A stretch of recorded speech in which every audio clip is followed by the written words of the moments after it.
ನಮ್ಮ ಶತ್ರು ಯಾರು ಗುರುತಿಸಿ ಇವತ್ತು ಪ್ರವಾಸಿಗರ ಮೇಲೆ ದಾಳಿ ಮಾಡಿದ್ದಾರೆ. ಅವನ್ನ ಪತ್ತೆ ಹಚ್ಚಿ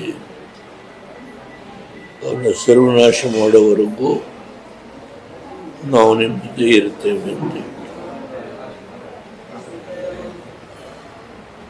ಅದರಿಂದ ಇವತ್ತು ದೇಶದ 140 ಕೋಟಿ ಜನ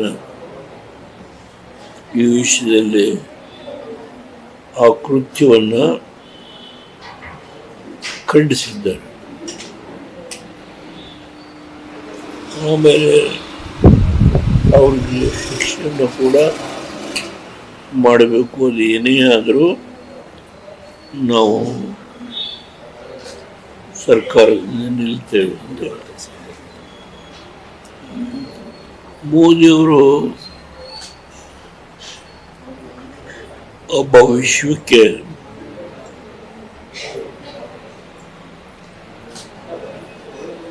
ವಿಶ್ವದ ನಾಯಕನಾಗಿ ಬೆಳೆದಿದ್ದಾರೆ. ಈಗ ಅನೇಕ ರಾಷ್ಟ್ರಗಳು ನಾವು ಬೆಂಬಲಿಸ್ತೇವೆ, ಈ ಒಂದು ಕೃತ್ಯವನ್ನು ಖಂಡಿಸ್ತೇವೆ. ಯಾವುದೇ ಸಂದರ್ಭ ಬಂದರೂ ನಿಮ್ಮ ರಾಷ್ಟ್ರದ ಜೊತೆ ನಿಲ್ತೇವೆ ಅಂತ ಹೇಳಿ ಬಹಿರಂಗವಾಗಿ ಹೇಳಿದ್ದಾರೆ. ಅಮೆರಿಕ ದೇಶದ ಅಧ್ಯಕ್ಷರು all Scandinavian countries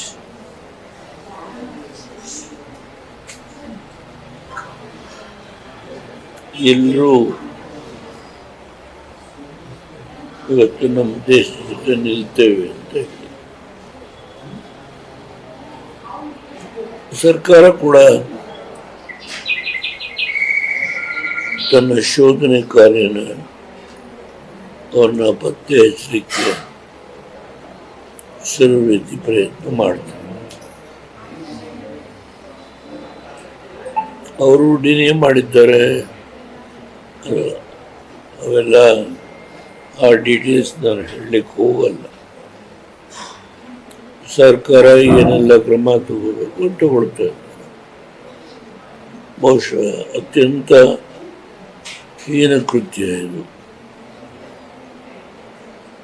ವಿಶ್ವದ ಅನೇಕ ಮುಖಂಡರು ಖಂಡನೆ ಮಾಡಿದ್ದಾರೆ.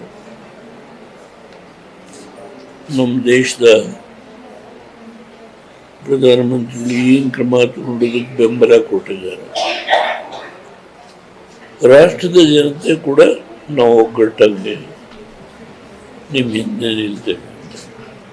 ಸರ್, ತಾವು ಬಾರಾಮುಲ್ಲಾಗೆ ತಾವು ಹೋಗಿದ್ರಿ 2024 ಅಲ್ಲಿ, ಹೇಗಿದೆ ಪರಿಸ್ಥಿತಿಯಲ್ಲಿ ಅಂತ ತಾವು ಹೋಗಿದ್ರಿ 2024 ಅಲ್ಲಿ ಶ್ರೀನಗರ? ನಾನು ಆ ಘಟನೆ ಆದ ತಕ್ಷಣ ನನ್ನ ರಿಯಾಕ್ಷನ್ನ ಏನು ಹೇಳಬೇಕು ಹೇಳಿದ್ದೆ.